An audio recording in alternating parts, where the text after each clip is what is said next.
राधे राधे भक्तजनों, आज आप सुनेंगे बुधवार की संपूर्ण व्रत कथा, गणेश भगवान की कहानी। तो बोलो गणेश भगवान की जय, गणेश भगवान की जय।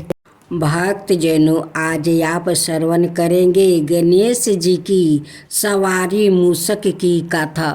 बहुत समय की बात है, एक बहुत ही भयंकर असुरों का राजा था गजमुख। वो बहुत ही शक्तिशाली बनना और धन चाहता था। वो साथ ही सभी देवी देवताओं को अपने वश में करना चाहता था। इसलिए हमेशा भगवान शिव से वो वरदान के लिए तपस्या करता था। शिव जी से वरदान पाने के लिए वो अपना राज्य छोड़कर जंगल में जाकर वो रहने लगा और शिव जी से वरदान प्राप्ति करने के लिए बिना पानी पिए भोजन खाए रात दिन तपस्या करने लगा। कुछ साल बीत गया। शिव जी उसके अपार तप को देखकर प्रभावित हो गया और शिव जी उसके सामने प्रकट हुए। शिव जी ने खुश होकर उसे दैविक शक्तियों प्रदान किया, जिससे वो बहुत शक्तिशाली बन गया। सबसे बड़ी ताकत जो शिव जी ने उसे प्रदान किया वो यह था कि उसे किसी भी शास्त्र से नहीं मारा जा सकता। असुर गजमुख को अपनी शक्तियों पर गर्व हो गया और वो अपने शक्तियों का दुरुपयोग करने लगा और देवी देवताओं पर आक्रमण करने लगा। मात्र शिव, विष्णु, ब्रह्मा और गणेश ही उसके आतंक से बचे हुए थे। गजमुख चाहता था कि हर कोई देवता उसकी पूजा करे। सभी देवता शिव, विष्णु और ब्रह्मा जी के शरण में पहुंच गया और अपनी जीवन की रक्षा के लिए गुहार करने लगा। यह सब देखकर शिव जी ने गणेश को असुर गजमुख को यह सब करने से रोकने के लिए भेजा। गणेश जी ने गजमुख के साथ युद्ध किया और असुर गजमुख को बुरी तरह से घायल कर दिया, लेकिन तब भी वो नहीं माना। उस रक्षक ने सवाए को एक मूस के रूप में बदल दिया और गणेश जी की और आक्रमण करने के लिए वो दौड़ा।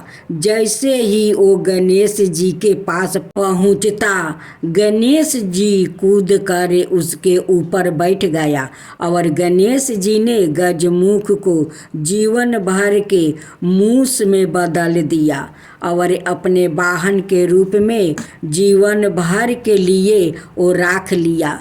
बाद में गजमुख भी अपने इस रूप से खुश हुआ और गणेश जी का प्रिय मित्र भी बन गया। जय श्री कृष्ण। राधे राधे भक्तजनों, आज आप श्रवण करेंगे गणेश जी की कथा। एक बुढ़िया माई थी। वो बहुत ही गरीब और अंधी थी। उसके एक बेटा और बहू थे। वो बुढ़िया सदाए गणेश जी की पूजा किया करती थी।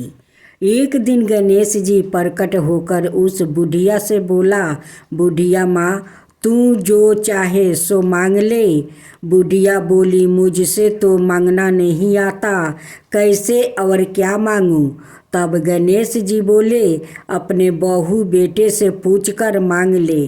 तब बुढ़िया ने अपने बेटे से कहा, गणेश जी कहते हैं तू कुछ मांग ले, बताओ मैं क्या मांगूं? पुत्र ने कहा, माँ तू धन मांग ले।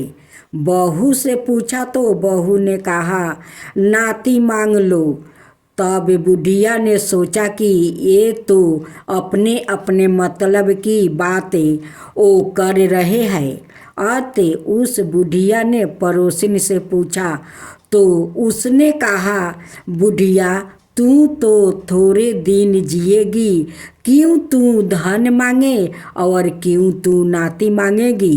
तू तो अपनी आँखों की रोशनी मांग ले, जिससे तेरी जिंदगी आराम से वो कट जाएगी। इस पर बुढ़िया बोली, यदि आप प्रसन्न है तो मुझे 9 करोड़ की माया दो, निरोगी का काया दो, अमर सुहाग दो, आँखों की रोशनी दो, नाती दो, पोता दो और सब परिवार को सुख दो और अंत में मोक्ष दो। यह सुनकर तब गणेश जी बोले, बुढ़िया माँ, तूने तो हमें ठगा लिया रे। फिर भी जो तूने मांगा है वचन के अनुसार सब तुझे मिलेगा। और यह कहकर गणेश जी अंतर्ध्यान हो गए। उधर बुढ़िया माँ ने जो कुछ मांगा वो सब कुछ मिल गया। हे गणेश जी महाराज, जैसे तुमने उस बुढ़िया माँ को सब कुछ दिया वैसे ही सबको देना। कहानी कहने वाले, सुनने वाले, हुंकार भरने वाले सबको देना। दूसरी कथा, क्यों होती है सर्वप्रथम गणपति की पूजा। एक दिन पार्वती माता स्नान करने के लिए गई, लेकिन वहाँ पर कोई भी रक्षक नहीं था। इसलिए उन्होंने चंदन के पेस्ट से एक लड़के को अवतार दिया और उसका नाम रखा गया गणेश।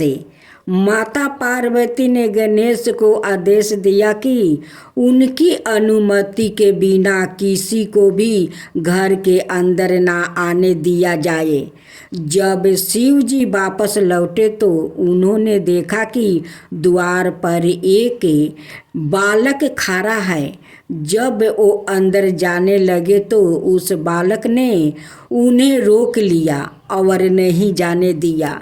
यह देखकर शिव जी क्रोधित हुए और अपने सवारी बैल नंदी को उस बालक से युद्ध करने को कहा, पर युद्ध में उस छोटे बालक ने नंदी को हरा दिया।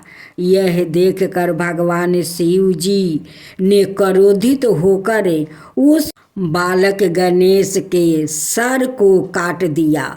अब माता पार्वती वापस लौटी तो वो बहुत दुखी हुई और जोर जोर से रोने लगी।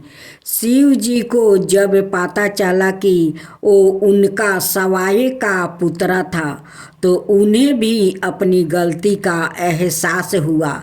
शिव जी ने पार्वती को बहुत समझाने की कोशिश की, पर वो नहीं मानी और गणेश का नाम लेते लेते और दुखित होने लगी।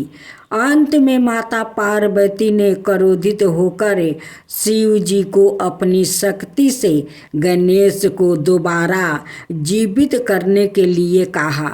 शिव जी बोले, हे पार्वती, मैं गणेश को जीवित तो कर सकता हूँ, पर किसी भी अनाए जीवित प्राणी के सर को जुड़ने पर ही माता पार्वती रोते रोते बोल उठी, मुझे अपना पुत्रा किसी भी हाल में जीवित चाहिए।